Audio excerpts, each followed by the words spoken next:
বেশি বেশি আমলের দিকে মোতাবাজ্য হই। একটা দুরূদ শরীফ, ছোট্ট একটা দুরূদ শরীফ বলি, জাযাল্লাহু আন্না মুহাম্মাদাম মা হুয়া আহলুহু।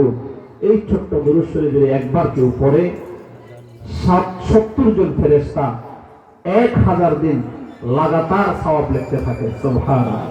সন্তান বাবারে পরিচয় দেবে না, বাবা সন্তানকে পরিচয় দেবে না কিয়ামতের মাঠে। সেদিন আমার আমলের বিশাল পাহাড় নিয়ে যেতে পারবো। একবার যদি পড়ি, 70 জন ফেরেশতা 1000 দিন লাগাতার দোয়া করবে। তো 2 বার পড়লে 270, 3 বার পড়লে 370। জাযাল্লাহু আন্না, বলেন জাযাল্লাহু আন্না মুহাম্মাদাম মা হুয়া আহলুহু, জাযাল্লাহু আন্না মুহাম্মাদাম মা হুয়া আহলুহু। আল্লাহ পাক আমাকে আপনাদের সবাইকে আমল করার তৌফিক দেন।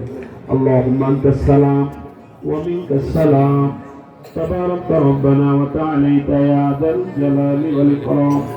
আস্তাগফিরুল্লাহাল্লাযী লা ইলাহা ইল্লা হুয়াল হাইয়ুল কাইয়্যুম ওয়া আতুবু ইলাইহি লা হাওলা ওয়া লা কুওয়াতা ইল্লা বিল্লাহিল আলিয়্যিল আযীম। আল্লাহুম্মা